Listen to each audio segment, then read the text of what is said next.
sort of the antithesis of Breakfast in the Field, which is that tune that was written while watching the sunrise and sunset in Oklahoma. This next tune was the California version of that, much spacier. And I wrote it right after I moved to California, 1982.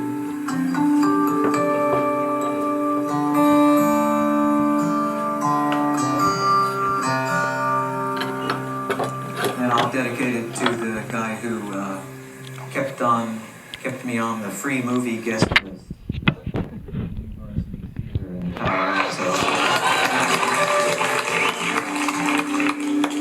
I walked in and I said, well, I can play the guitar and sing like Neil Young. And he said, yeah, so what? Everybody does that.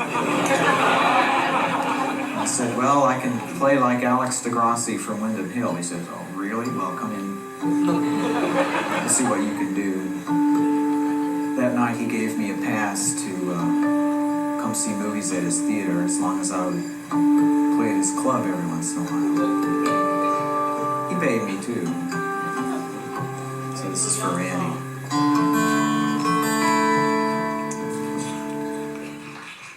Good evening, welcome to the New Varsity Restaurant Bar Theater.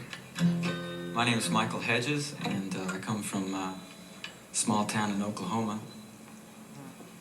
This is my second night here at the Varsity. 1980. I'm ready anytime you are.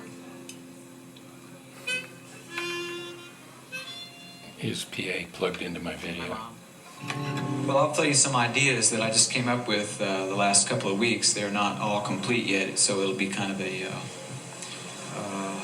preview, teaser at the New Varsity.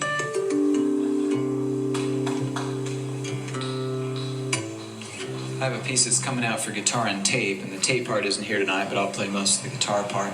It's called Aerial Boundaries. Loud applause.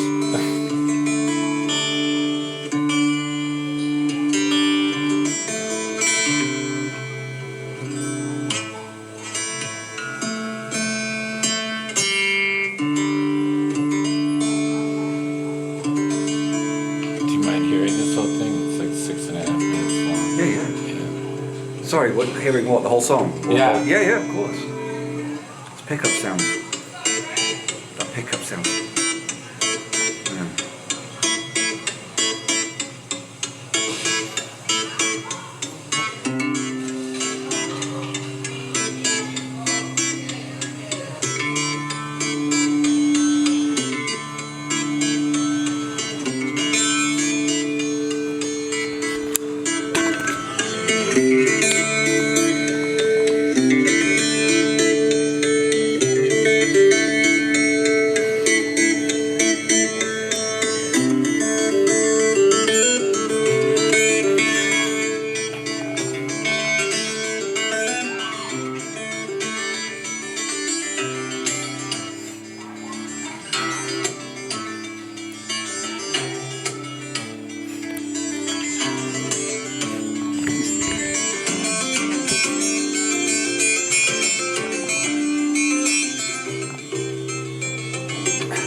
Going by in the background. Just outside the window? No, it's just outside the courtyard, so it's open air behind you. Oh, okay. Sidewalk, people can walk by. Yeah, I can see the people, yeah.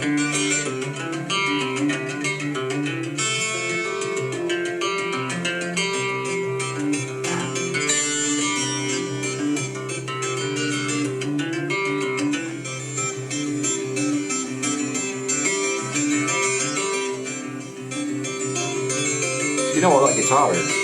Do I know what? Do you know what guitar that is? 1971 D28 named Barbara. Is that Barbara? It It is. looks different. I don't know why. It's not quite so beat up, maybe, is I what don't you're know. used to seeing, and you're not seeing the full thing. Maybe. Yeah, it didn't look like Barbara. I think it's just maybe not so beat up. Yeah. The pickup looks like don't a know second how or it- third generation for him, because didn't he have something that's not a That's not. surprise I mean, it sounds. thing? No, that's not. That sound. It sounds nowhere near what it should sound like. Also, it has no reverb. But he's missing a lot because of this. He hasn't got the pickup system that he would. Eventually. Yeah. And no reverb. Also, there's some minor technical. Well, there's some technical differences in the way that he's playing it as well. Yeah. There's little bits missing here and there that he hasn't done yet. And some parts extended. Yeah, there's definitely an improvisational element to it. Thomas was saying last night that it definitely benefited from condensing and cleaning up.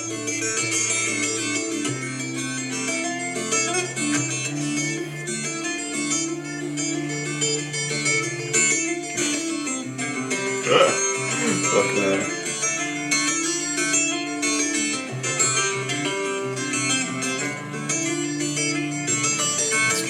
His fingers are incredible to watch. Like, there's a really good video of his left hand in particular. It's that little finger, it's inhuman. But the weirdest thing is how stiff he is, the rest of his body.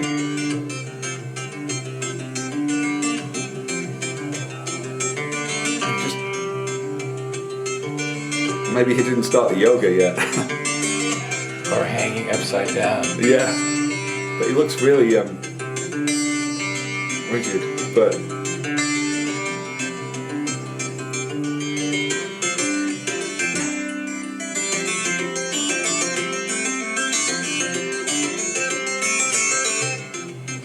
yeah, he just looks constrained. He looks constrained.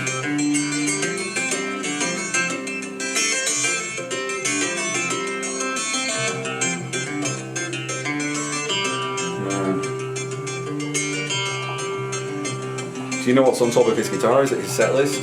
Or Likely a set list, yes. I used to do that with chords for songs when I was in covers bands. I just put all the chords on top of the guitar. Yeah. Yeah.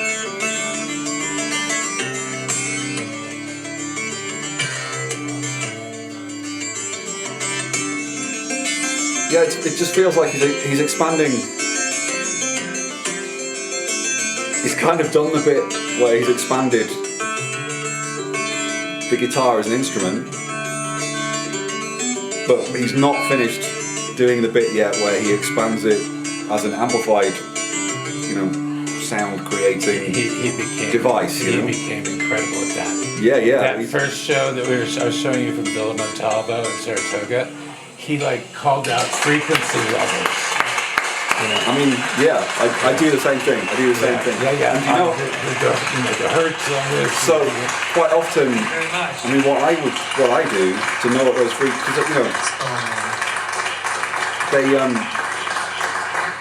sometimes aerial boundaries. you call out a frequency to a sound engineer and he thinks you're full of shit because how could you possibly know that? And it's like, well, I know what frequency this note is because like a G is 50 hertz or whatever, and I know what frequency some of the notes are, or I could just check with a spectrograph. You can just get apps in your phone these days. So yeah, but I used, before you could just have like a spectrum analyzer in your phone that note is. I used to have I made a little chart which had every note on the guitar of, it's only going to be bass notes, so up to a certain level, and what the frequency in hertz was of that note. And I laminated this thing with sellotape so it didn't get smudged with water or beer or something, and I kept that in my guitar case, so then if I had one note which seemed to be feeding back, I could just tell the sound engineer, oh yeah, it's 327 hertz, and they would look at me like, what? How could you possibly know that? You're full of shit. So I go, oh no, I have this chart. And then there's two kinds of sound engineers. There's the ones who think that's awesome and the ones who Don't wish you would fuck off. Thank you very much. He's got such beautiful eyes. What's there to say except obla di obla da? Life goes Life goes on, on. brah. All things must pass. This was And that light is next to so bright. last night. So bright about anything else. Oh, it's not so bright. It's kind of bright up here where but What are you gonna play remember tonight? all those nights we used to get stoned out on the alley? Put that on TV. Me? That was you. You know, you turned me on to my first good California pie. Yeah. Now he's doing this so that we can't edit this into anything. What about the Grammy Awards? Did you watch Saturday Night Live last night? No. There's a really funny bit I'll have to tell you about these very similar movies too. The Grammy Awards were fun. That's Brandon. Brandon and Mike and I was danced. asking The me. Grammy Oh, is Awards it? last Yeah. night? Yeah, Brendan's the he's the eldest, Mindy was right? pregnant, so I got to go to the Grammys for Ariel. What are you gonna play Okay. tonight? I gotta go plan that. New stuff? Some news. I like I the think new one you you do were playing. manage You to. were getting the sounds. Ready or not? Shuffle. Oh, yeah. Double plan As far as I know, Ready or it. Not Since was I've been an here. instrumental originally. So, I think it was for a movie or something. Farewell. Or Farewell, kids. Varsity. No, is that 11 Small Roaches? I don't know, but I feel like ever been to Harlem? One other. Oh, there's a talk about Harlem. YouTube. Next piece is the first okay. live public performance. It's called Menage a Trois, which in no way reflects the ultimate social organization of the stage at the moment.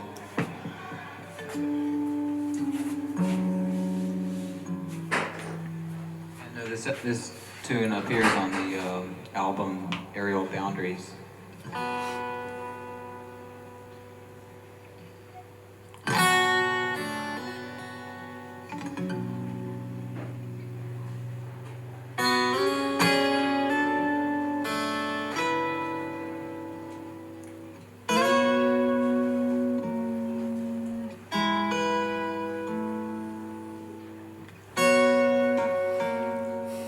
I'm not sure he was big on reverb until Stephen Miller introduced it to him. Okay.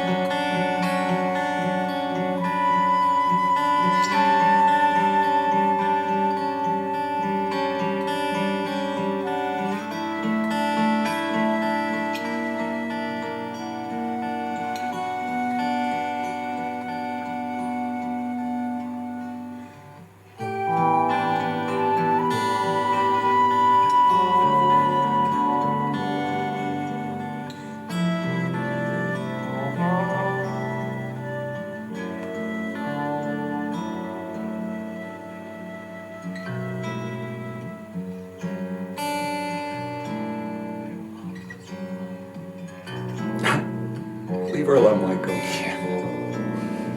What did he say? Closer to the mic Yeah. or something? Sounded great already. She still plays professionally with Which is a great. classic group. She plays it on the album too, right? She plays this tune on the album, yes. I think it's the only thing she ever did with him. And this is the only time. it Obviously, he was- played the flute himself, so. Oh yeah, But- I have a lot of that. But this is the only time it was ever performed live.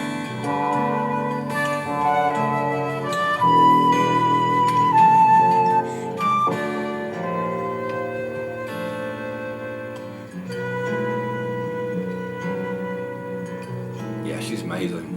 Really, yeah. Yes, timing and improvising is really. Mm-hmm. I assume she's improvising some of the solo stuff there. Bass players like that.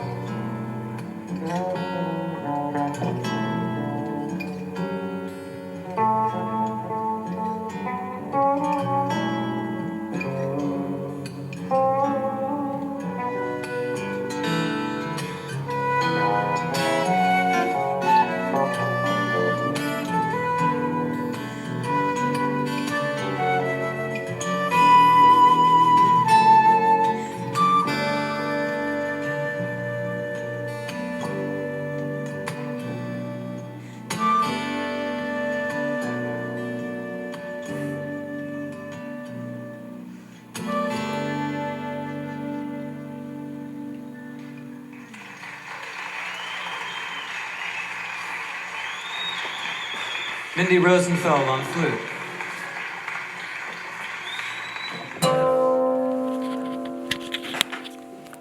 So the first time I heard telepathy was the young Italian at 15 playing it. Oh yeah. Yeah. Blew me away. Not to mention Passion Flower. He's embarrassed though when I say these things, so.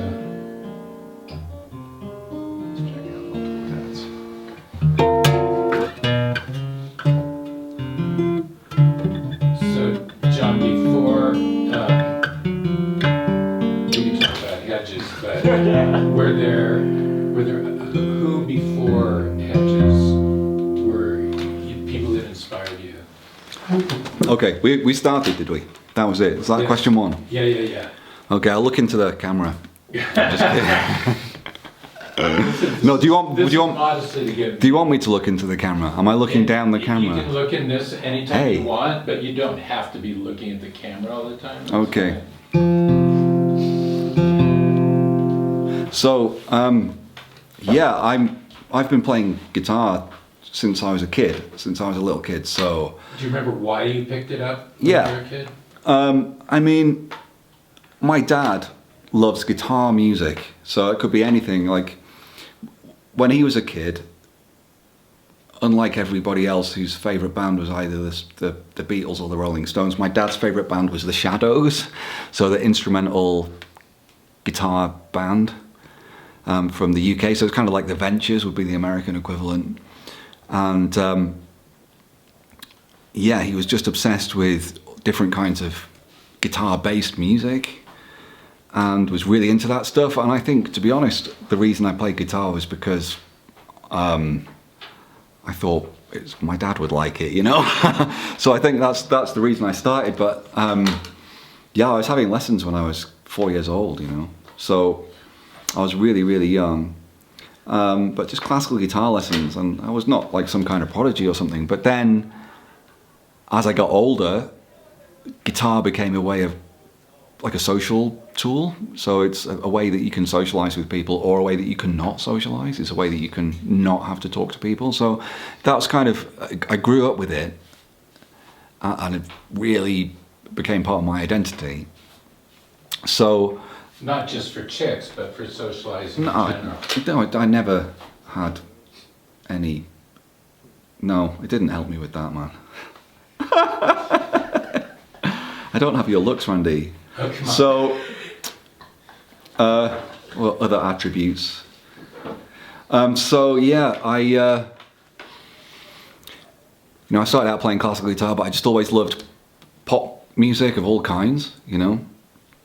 And then my dad would go to gigs, and as soon as I was kind of old enough to be allowed to sneak in the back, I would be going to gigs with my dad, but small gigs, local gigs, and that was a lot of blues. So yeah, I grew up with that, and then, you know, I liked the music of the time in the 90s, so I liked, you know, grunge and indie, but also drum and bass and all different kinds of stuff.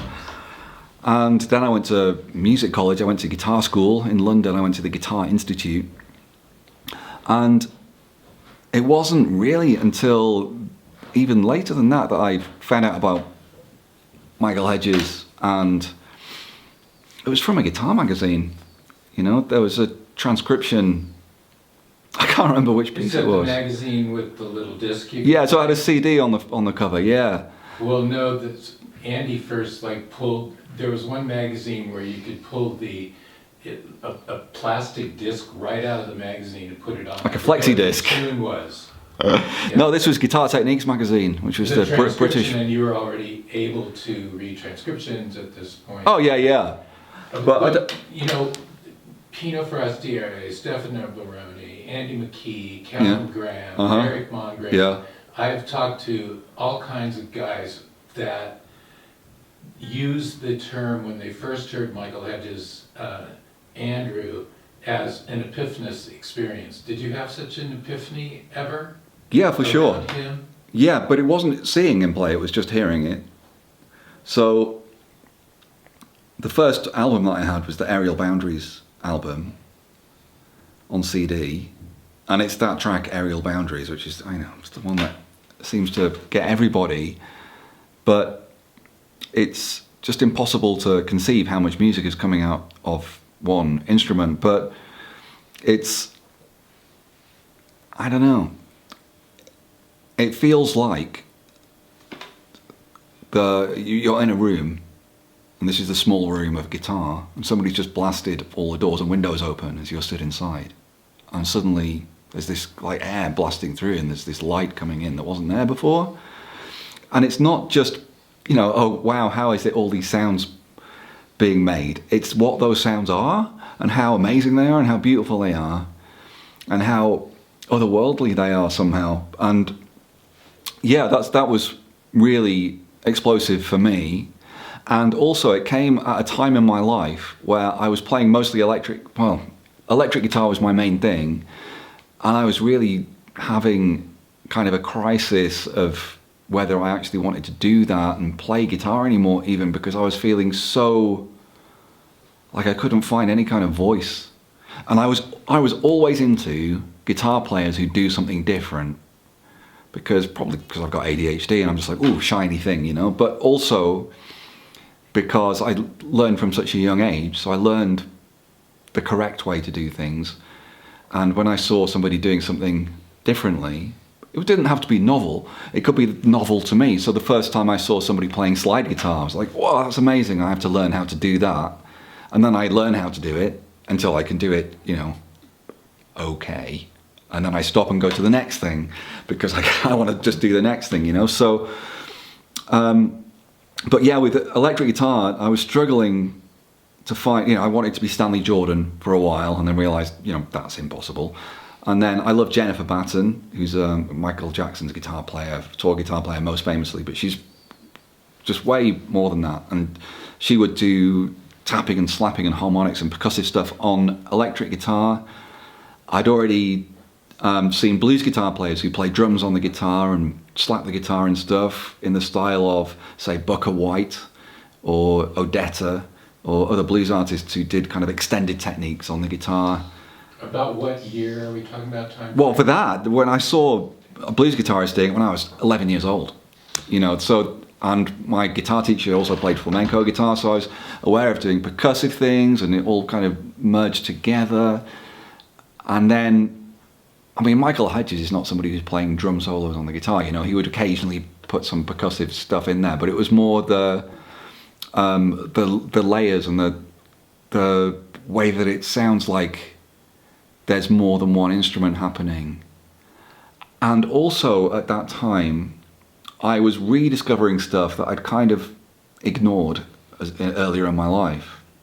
So when I was about, I don't know, 13 or something, my uncle gave me a whole load of songbooks with guitar tabs or chords in for various, he gave me a B.B. King kind of instructional book that B.B. King had written that had tab in it, and also showed B.B. King playing the major scale in all 12 keys to warm up before a gig. He had one of those computers that Frank Zappa used that looks like a photocopier to compose music. B.B. King had one of those. That's one of the guys we met at the Grammys, at a Grammys after party. Hedges and me was B.B. King. Awesome. Earl Klugh, there were a couple. I met him. I played Lucille, but it wasn't the original Lucille. It was a Lucille. I met him, yeah, when I was a kid, and he was, you know, pretty old by that point. And yeah, anyway, and my uncle had also given me some Bob Dylan books and stuff, but also Joni Mitchell books, which I'd overlooked, and I kind of re-explored those just before I discovered Michael Hedges, and it kind of all... I was listening to Joni Mitchell going, you know, this woman's a guitar genius. I was exploring what she was doing, and nobody ever did this like this. Did you know she was doing alternate tuning? Yeah. Well, I was realising that and looking at these books and then listening to certain tracks which are really kind of experimental with the guitar.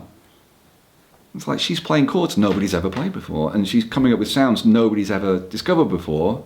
And then when I listen to Hedges, it's like, this guy is a Joni Mitchell fan. You know, he's really following in those footsteps. Not just in terms of exploring tunings and stuff, but in technique. He's using her strumming, her right hand technique her strumming technique. And also, she did stuff with slapped harmonics.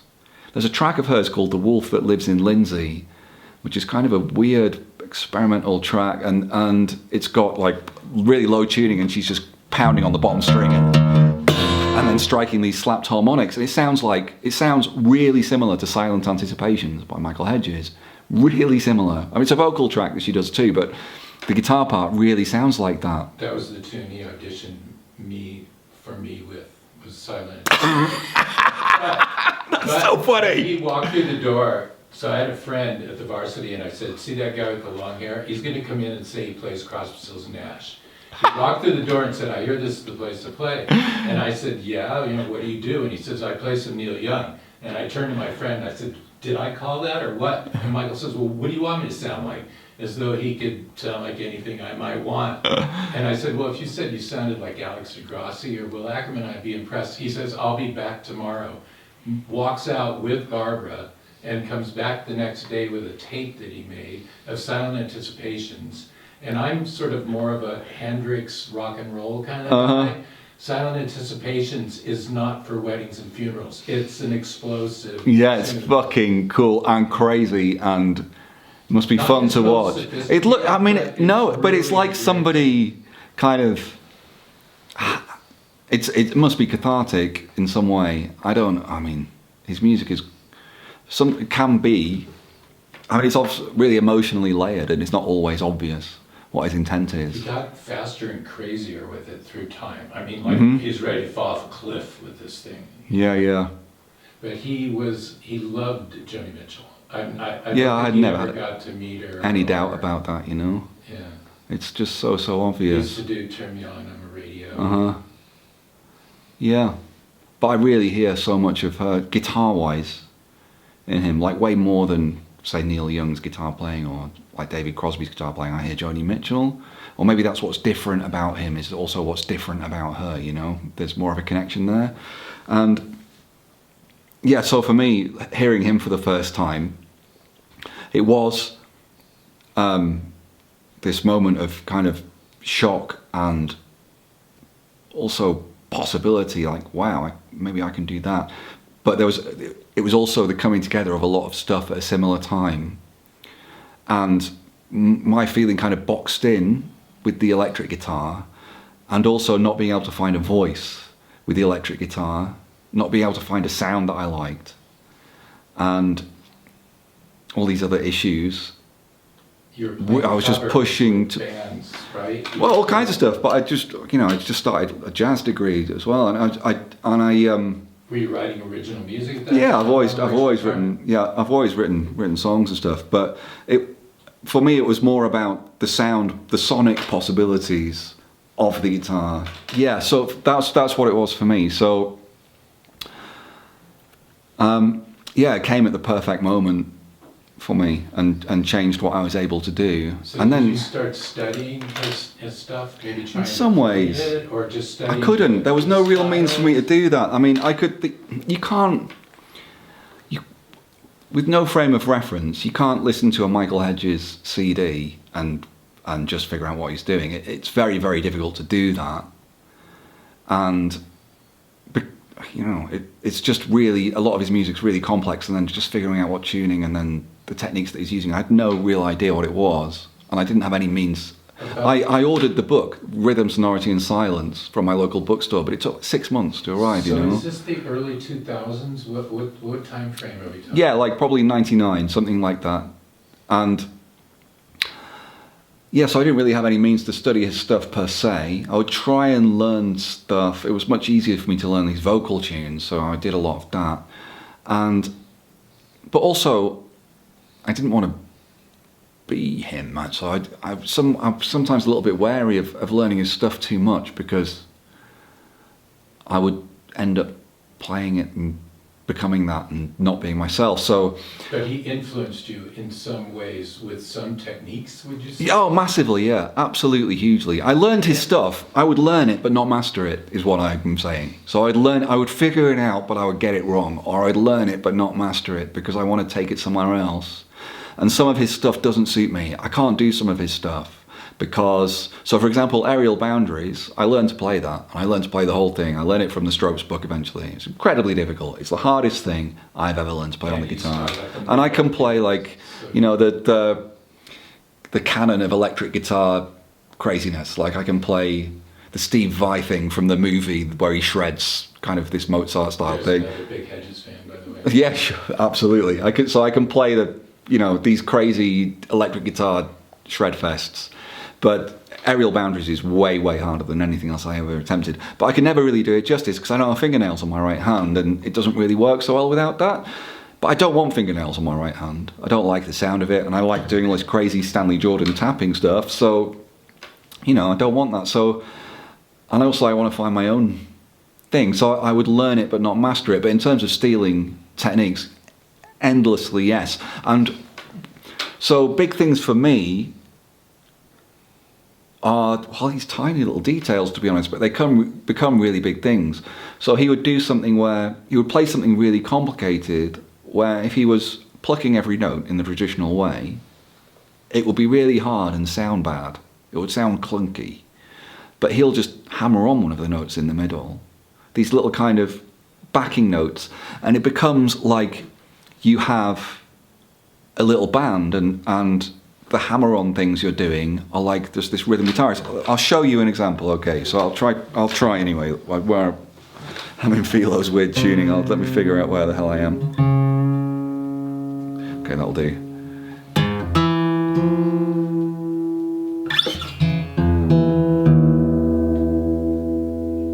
That does not seem right. Wait a minute.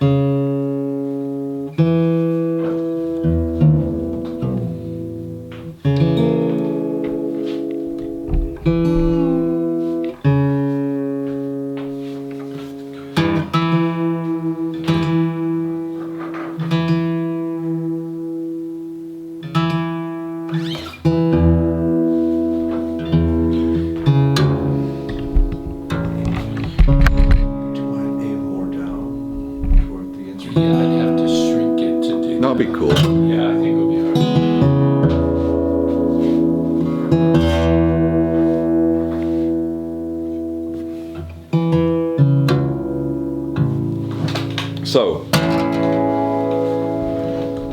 So with Hedges writing, his kind of construction of music on the guitar, there's a lot of complexity, but it's often in layers.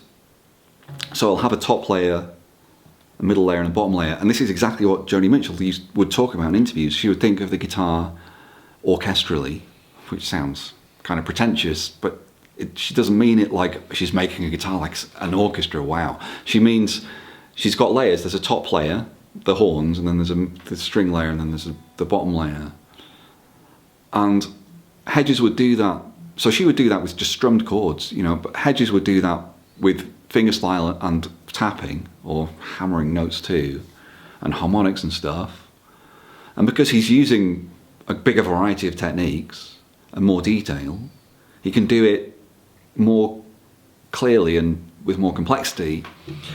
So my aim always with arranging things on guitar is, no matter how complex the music, the technique is on the guitar, the music has simplicity to it. So you can have a mixture of simplicity and complexity, and that's the Hedges thing to me. So, so I have a guitar part like this.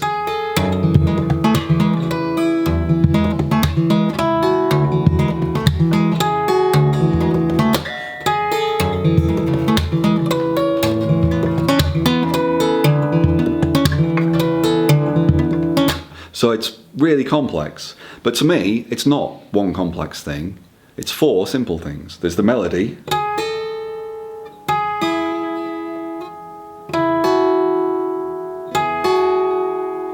Then there's the bass.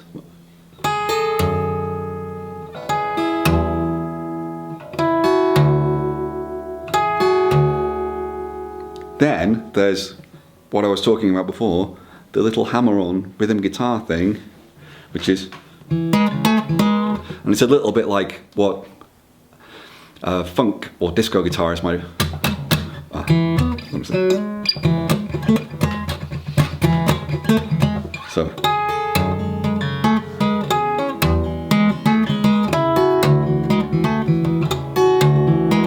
So it's the melody, the bass, and then the little bit in the middle, just adding detail, and then there's some percussion.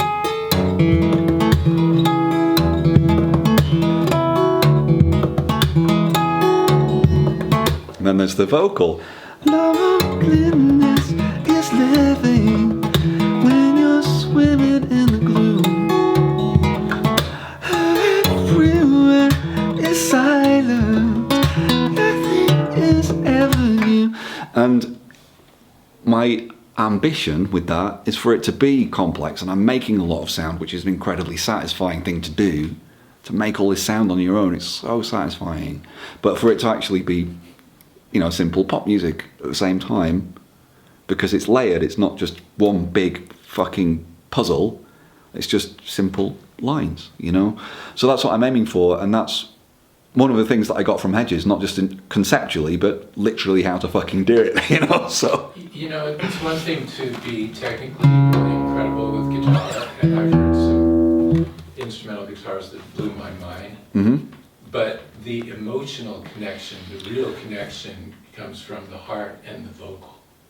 So I was super pleased to hear that you have a lot of vocals.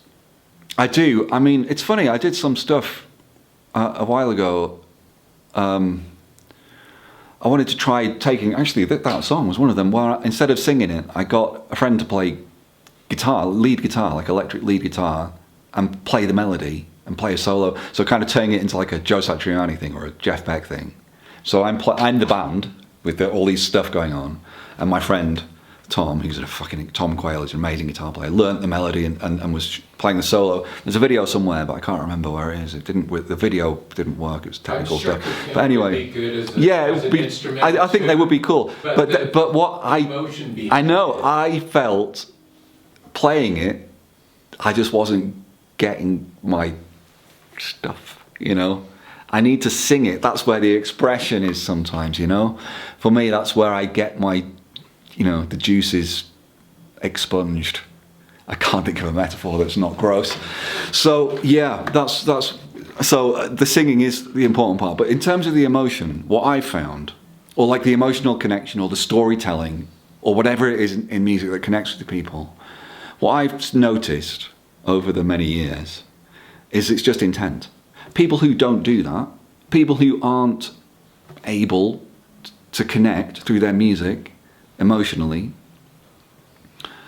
with whoever's listening to it, the reason they can't do it is because they're not trying. They're just not, that's not their intent. They just want to make pretty music, or they just want to show off, or whatever their intent is.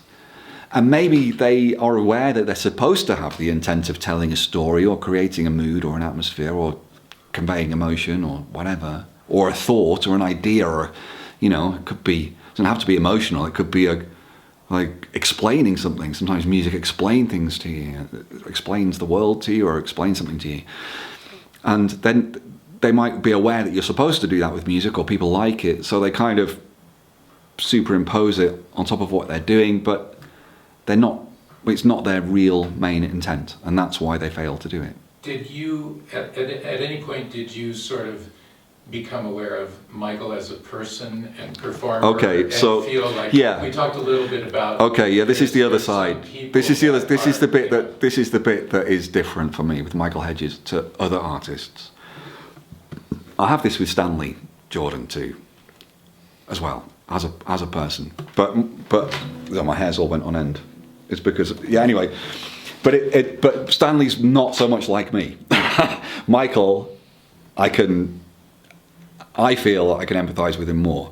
All I mean by that is, you know, when you have like a pop star or a rock star or a singer or whatever, and you think that person, I really get them and they would really get me. I don't know if it's true or not, but that's the connection, the kind of parasocial connection you have.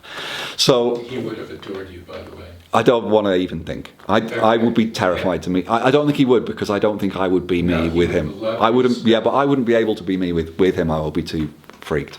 But anyway, so he was a freak. Okay, he was a guy who would express himself with his hair, his facial hair, his clothes. He would be uniquely himself.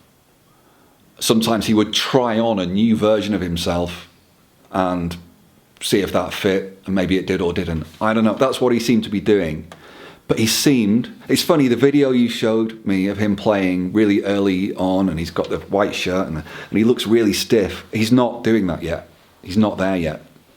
I don't know what happened, but something allowed him, maybe moving to California, allowed him to be more free. I have this evolution from 1980 to the last time I shot it in 1994, and it's stark how shy the kid is, little kid from Oklahoma. Well, those are the ones you got to watch, Randy. You know, the one that comes out and says, "I'm going to play you a Frank Zappa tune." Yeah, man. You know, and he's bearded and. Man, Was, it's nice to see that evolution as well for the first time and think but it's obvious.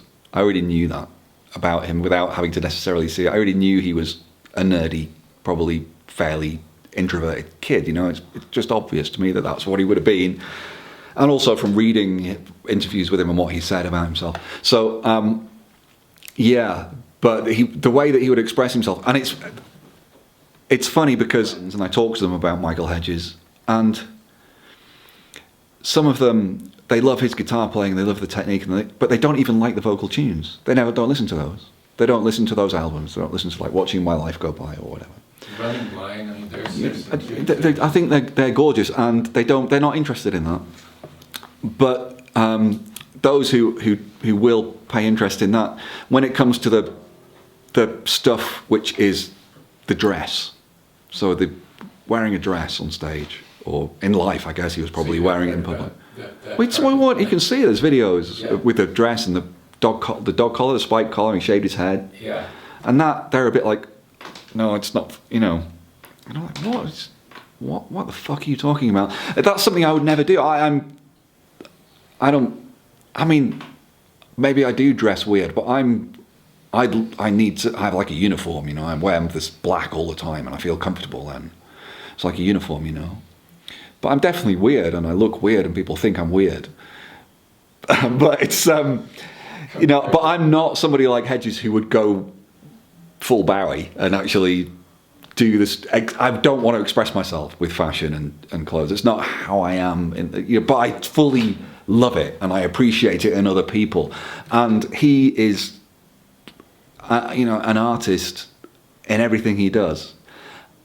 The way he moves on stage, the way he talks to the audience, the way he talks to himself on stage, the way he talks to his instrument on stage, or his hat, his microphone on stage, the way he is. What he showed me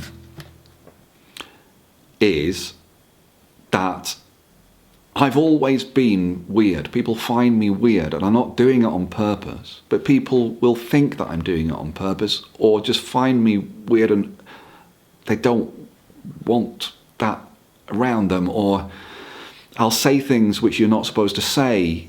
I'll say uncomfortable things.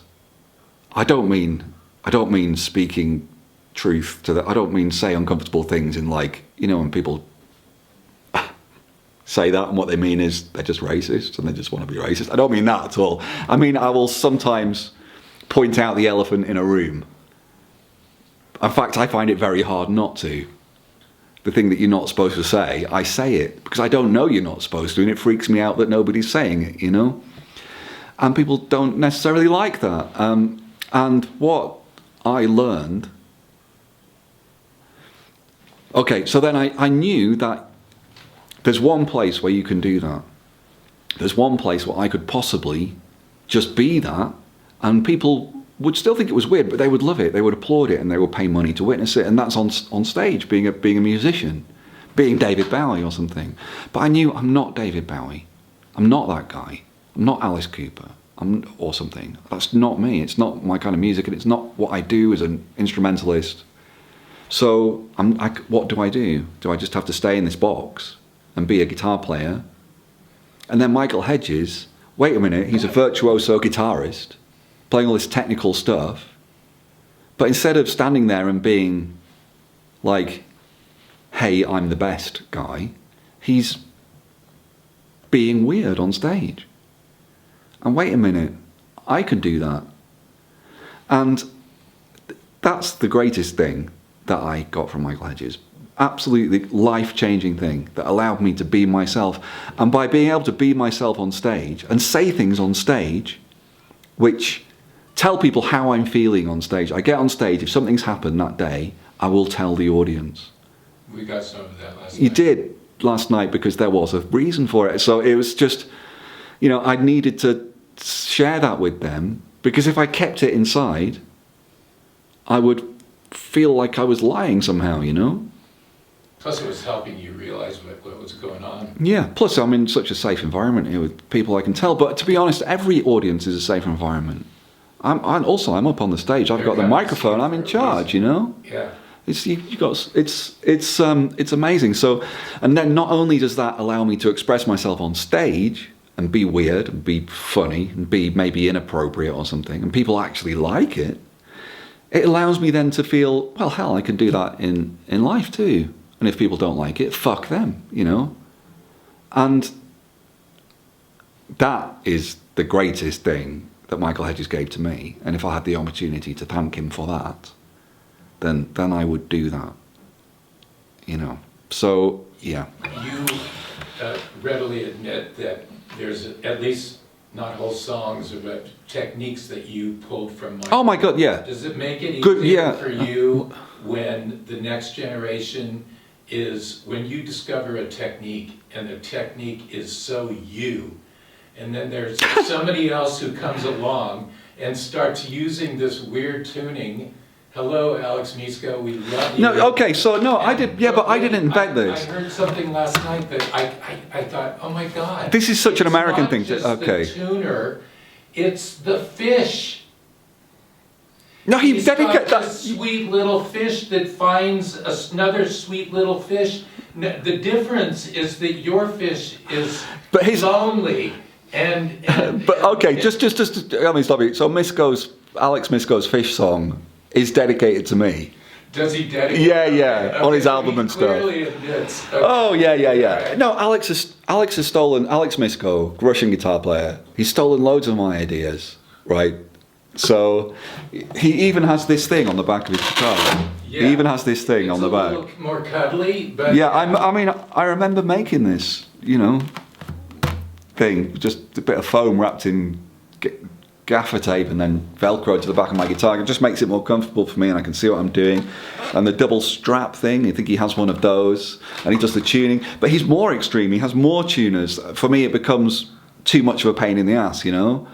And also, I have a limit of how far I want to stretch the guitar away. I'm quite traditional. I like just the guitar. I love you know, Robert Johnson, and I love Bob Dylan. I love just the guitar. Yeah. I love Oasis, and I love just guitar music, you know.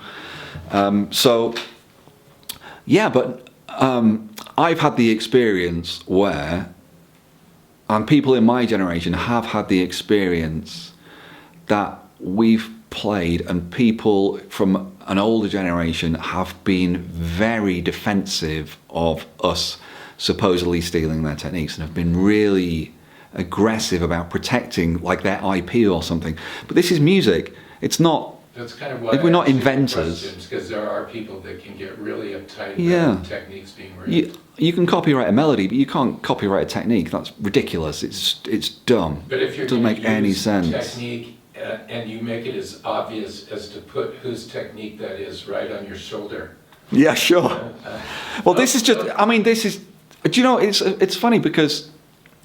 So, I don't know if people still have this experience. It feels different now because it happens online. But I would then, you know, I was learning Hedges techniques. I was using techniques from another guitar player called Vicky Genfan. I don't know if you're aware of Vicky, but she does tapping and slapping guitar and sings, and she's fucking amazing. And I had to buy her CD off some weird website, and I found her tabs and stuff, and she's absolutely amazing as well. And was a big influence in terms of percussive guitar. There's other things as well, just loads of extended techniques. I just love them all wherever I can find them. So I take electric techniques, like Joe Satriani's tapping or Jennifer Batten's tapping, and put that on acoustic guitar, all this kind of stuff. And then I go into a bar in my town and I play a gig, and every night somebody comes up to me and tells me I'm a genius, I'm the greatest guitar player they've ever heard or seen, every night, because I'm doing stuff they've never heard. And that would happen to me. I'm sure it happened to Andy McKee, and maybe it happened to Thomas Lieb, and I don't know if that happens to kids now because they don't go out and play in bars, they post a video. And as soon as they post a video and somebody says, wow, this is so original, it's so amazing, somebody will comment, oh yeah, but look at Jon Gomm or look at Michael Hedges or whatever, do you know what I mean? Mm. But yeah, somebody will come up to me, and I've seen that happen to people. The guy in the bar goes up to the guitar player and says, wow, you're a genius, you're amazing, you're the best guitarist I've ever seen. And they go, oh, maybe he's right, I am a genius. And I mean, that guy's fucked, you know. That is the end. You're done. So yeah, and I never wanted that to happen to me, so I've got a tattoo here, just to remind me, oh, wow, John, you're a genius. How do you do all this stuff? It's like, oh, look, this just Michael Hedges. And there's other names I can give to, of course, but you know, at this moment I'm going to grab some water. We're in Thomas Lieb's hometown in Austria, and when I first heard him at CalArts in Southern California, I was really struck by how absolutely incredible he is. Yeah, Thomas and is I amazing. thought you might talk a little bit about Thomas and boot camp in this. Yeah, I'm glad to finally have a chance to talk about Thomas, because, you know, he's fucking really evil and nobody knows, like secretly. No. So Thomas is somebody else I discovered from that same guitar magazine.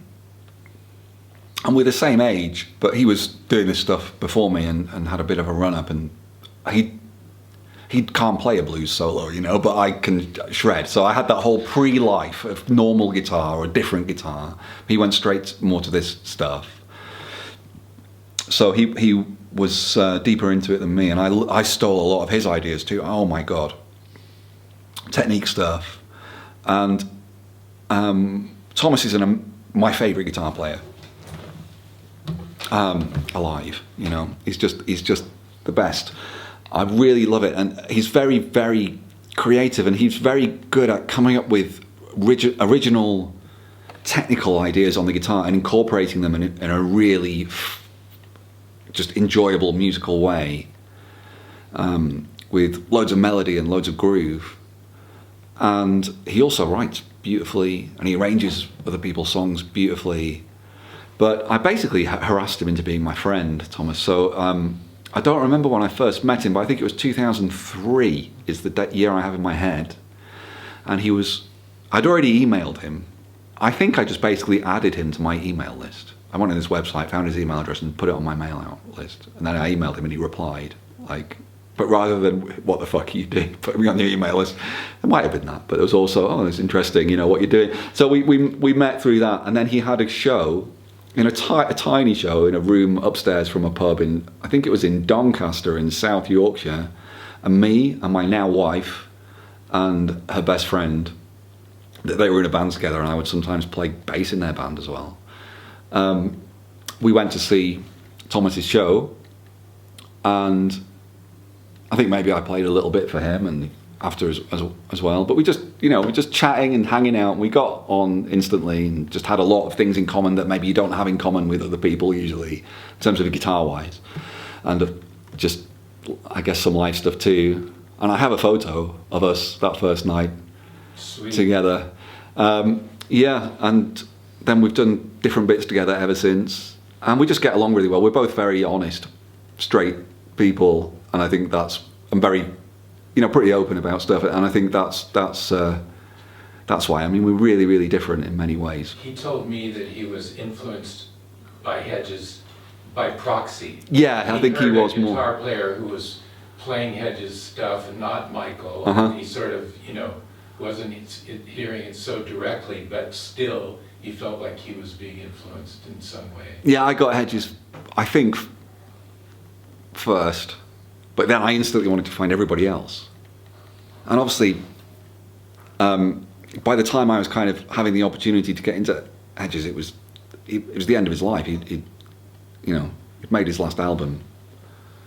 So I was always also looking for people who are still doing that stuff, and I was going on the Rootwitch website and message board where people would post stuff, and I would find out about these other guys like Don Ross or Vicky Genfan or Did you hear that he had passed? I don't remember. So I have another question. I don't remember. And it's, last night we were doing Gloria. Oh yeah. And unfortunately this mic is really directional, so the power of the audience last night doesn't quite come through unless you're not singing, in which case you can hear everybody. Yeah, it was like Live Aid, man. They just sang it for me. Did Gloria say, "I don't need your music"? Where does that? No, that's me. I come from? don't need no music. Just give me Gloria. Okay. It was just the ultimate. Okay. It was just the ultimate compliment I could pay to somebody. Is like, I don't even need music when I'm with her. Yeah. But it's a very silly song. It's a very silly song, and there is no Gloria. She is perhaps an amalgam So. of people, Yeah. of girls from my tragic and minuscule catalogue And so, of romances. Before you played last night, it's actually up on YouTube right now, Cocoon only. But All right. you were a bit emotional.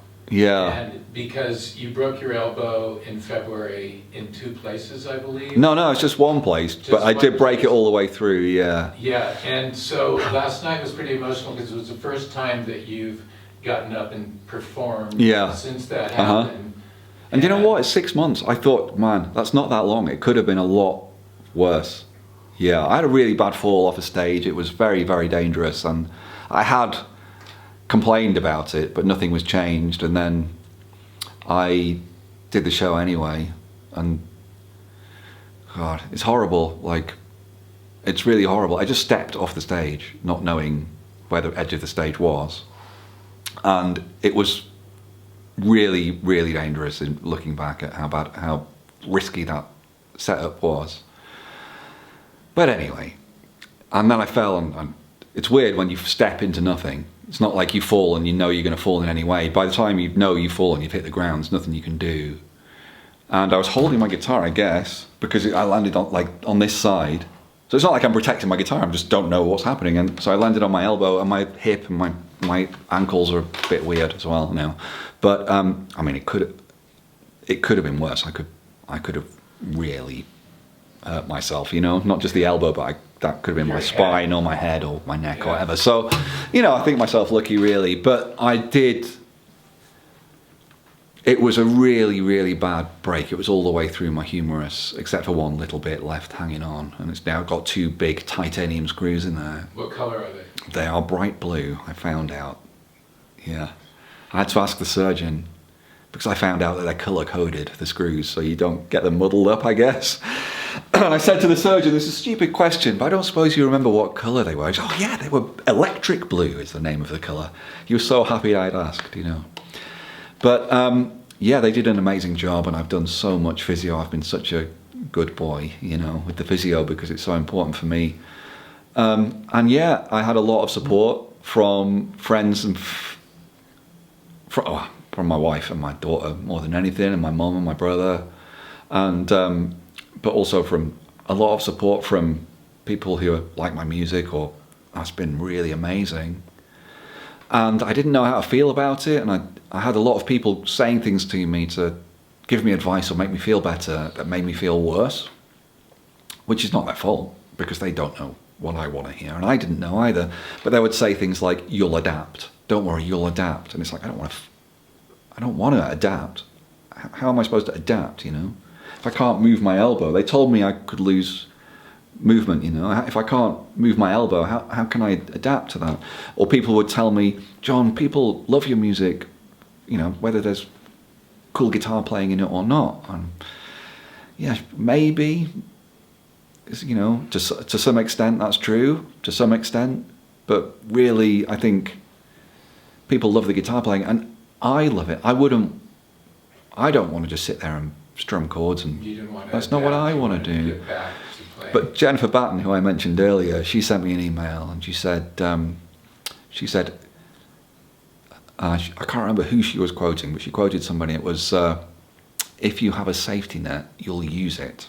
The implication being, don't have a safety net, because, you know, if you have something to fall back on, you will. You'll give up what you're trying to achieve, and you'll fall back on it. And she said, just keep pushing, keep going. You'll get there eventually. Look after yourself. Nice. And it was like, that's exactly what I wanted to hear. What a great lady. She's awesome. And also a footballer called Dion Dublin, who used to play for Manchester United in England, who's kind of a friend, like an acquaintance, really, but he's an absolutely lovely man. And he heard about it. He sent me a message.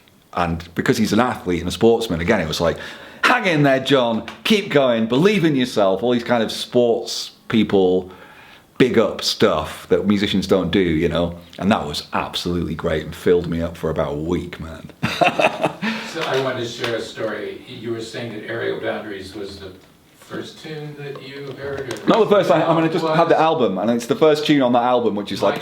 Michael and Mindy were with myself and my ex-wife up in Lake Tahoe, and he came over and knocked on the door early one morning and said, I've been finishing this tune all night and I wanted you to hear it, and he played Rickover's Dream for me. Oh man, you see, that's the other one. The other tune Yeah. that is, you know, huge. It is, but it's funny because there's those tunes are the kind of big, epic, you know, like you're standing in the middle of a glacial plain or something, you know, kind of tunes. But there's way more to him than that. You can go big and go small, you know, because going small is good. Small is intimate, and he does that too, you know. It's not always about making the broadest, widest sound that you possibly can. But you can hear where that's coming from too. Like, it's the sound, it's kind of the guitar equivalent of, you know, Jean-Michel Jarre or Todd Rundgren or Vangelis or something. This kind of big, expansive, it just feels like space. It's a canyon. A talk band. Yeah, it's I had that. lunch with him in Mendocino once, just like me and a buddy and Todd. It was kind of fun. That's nice. Hey, I'm here with Andrew and Filippo. Do you guys have any questions for John before we wrap? Filippo, it's part of your assignment. What Can you got? teach him how to say your name? Philo. No. See it, Filippo. So you say Filippo. Filippo. Filippo. You say your own name. Filippo. Filippo. Filippo. Filippo. Filippo. There we go. Filippo. That's No, better. but it's Filippo. The accent is on Two P. Filippo. So the double P means there's a little kind of pause. Yeah. Filippo. There's no real pause. It doesn't matter. In Italian, you don't have the accent on a particular syllable. It doesn't really matter. Okay. It's more the rhythm of the. Okay. Yeah, it's like yeah. Japanese. So. Yeah, it's more like that. It doesn't really matter. Cool. Sorry, man. It's just, you know, I know what it's like, you know. Do you know what my name is in America? So my name is Jon Gomm. I don't think that's difficult to say. Do you know what my name is in America? Jon Gomm. Yeah. If I, On YouTube, it's Jon Kong, Kong, today. The translation's coming up like you're a king or something. amazing. Wow. But if I go to the hotel reception and say, I think you have a room booked for me. Oh, what's your name, please? Oh, it's Gomm, Jon Gomm. They're like, what? They don't understand what I'm saying. Sorry, what? Joan? No, John. What? John. They can't understand the vowel. It's just you know, they can't understand it. So then I have to go, it's Jon Gomm. Like, oh, right, why didn't you fucking say that? You sounded very American there. Filippo, Yeah. did you have a question? It's hard. I have to think, but for now, no. He has no questions. I didn't know your music I'm not as good well as I about- needed to until I heard this kid. He's great, man, yeah. Do Passion Flower? Yeah, it's cool. I mean, like shredding at the end of it, like I Yeah. can't believe a 15-year-old could be doing this. Well, you know what? Let me stop. It's funny. It's a fucking curse in a lot of ways. It's hard because, you know, when I was 15, I was a pretty fucking good guitar player. I could shred and really blow people away with my, you know, super fast licks or whatever. And it's weird because people will say, oh, it's a prodigy. It's like, well, it's not really a prodigy, it's just really, really good for 15. And it's like, you don't know when you're finished. That could be it, Your development can be stunted. And your development can really be stunted by everybody telling you that you're finished. But Filippo, he's not finished, He's still learning. But the secret is, nobody's ever finished. You never reach the end. And the thing about guitar, which is so amazing, is that there's so many ways to play it. You can be try to be Jeff Beck or B.B. King or Michael Hedges or George Harrison. In fact, you could either be George Harrison or John Lennon or even Paul McCartney if you want. It's even just in one band. You can try and be all these different styles of guitar playing. You could try to be a jazz guitar player or a flamenco guitar player or a blues guitar, or kind of mix it all together. Whatever. You can never finish music, but you can never even just finish the guitar. You can just quit. You can go, okay, I've learned enough now. Or you can run out of time or energy or life can take over. And maybe you don't want to study all these different... I don't now want to study lots of different styles of guitar all the time, but I still want to make music in different ways, and I still hear music, and I want to steal this idea, I want to steal this bass line from this Christine and the Queen song, or whatever. Do you know what I mean? And it's those things that, if you don't want it to, it just never finishes, and you're never, ever finished. I think you were saying about Alex, he was getting all your tabs, he was learning everything of course. Don Ross, he was studying as much as he could, but at some point, he needed to cut loose and start writing really great tunes. Like this one's got, how do you say it? Mirapopras? Mars Brisa. That one. But it's not Italian, so It's a I great- can't pronounce tune, it neither. But he's got to, he's getting there. And We're all getting there. We're all getting there. Yeah, keep on getting there. We're all getting there. Nobody's finished. They really, really aren't. But, it's, that's a great thing, about music, and it's a tragic thing about Hedges because, the loss of anybody is tragic, but he wasn't finished. The big question. He was nowhere near finished. He wasn't even close to finished, Yeah. And he was somebody who would never stop changing, and he would piss people off, He would let people down by changing because we don't want that. We want this. We don't want these songs. We want the fancy finger picking. The president of his record company is a very great example of that. Okay, it's like, well, fuck them. He's not finished, And there's so many examples of that. And it's funny how many of them are kind of up on my mountain as my all-time favourite kind of deities of music is like Jeff Buckley and barely even started, But I just, I saw Hendrix 3 times before he passed. Yeah. At 27. Who knows where that was going, man. Fuck. I'd rather get old, that's for sure. But I certainly don't want to ever think that I've finished, I'm done.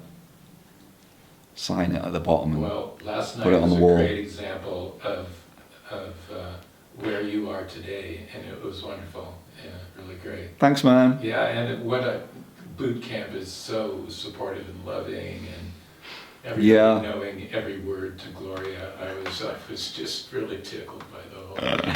Yeah, it was nice. Yeah, it's a really cool group, and it's nice to be able to bring people who are into this kind of one weird thing, or everyone's different here. There's different kinds of musicians, but everyone's into the acoustic guitar and the possibilities of the acoustic guitar, not just learning Ed Sheeran songs or whatever, but learning the possibilities of expanding the scope of the instrument and all that kind of stuff, and original with it, whether it's instrumental or vocally or whatever. And to bring those people together in one place, it creates a little community the same way that you would have, of a community of people who are really into, some particular TV show or something. But because we're all musicians as well, so we're all weird in some kind of similar way, you know, and it means everyone can relate, and it's just really, really amazing. And coming here as a teacher is just like, I'm so lucky. Now you've got this partnership with Thomas, and you're doing one in the UK as well. Uh-huh. And when I got to meet him in Tivoli, he had a shoulder problem and wasn't playing guitar, but you've got Pino Forestieri coming to... Yeah, so I've known Pino for a very, very long time. I feel like him, a lot of these guys, I feel like they're more Hedges guitar aficionados than I am. They can really play his shit really well, and they've really mastered it. Like Pino and Andy McKee, and they all play it differently. And Eric Mongrain, and also Antoine Dufour, and others. And they've really nailed it in a way that I haven't. So I feel like, you know, I bow to their expert knowledge of the detail of stuff. But sometimes I feel like I wish they would explore the other side a little bit, you know. One day I'll get Andy McKee in a dog collar and a dress.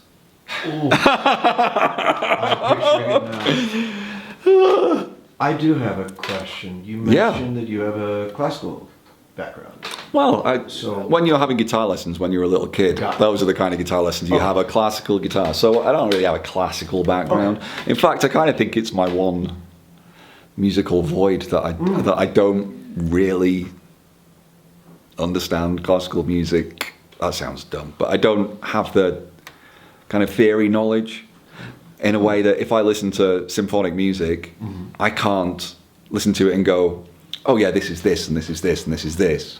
And that's why I quite often listen to it for if I just need to chill and relax, because every other kind of music, it's so easy for me to just get all intellectual and analytical of it and pick things out that I just want to, what's happening there? Oh, what's happening there with the production, or that reverb, or that compression, or that bass line, or that melody, or that lyric, or whatever.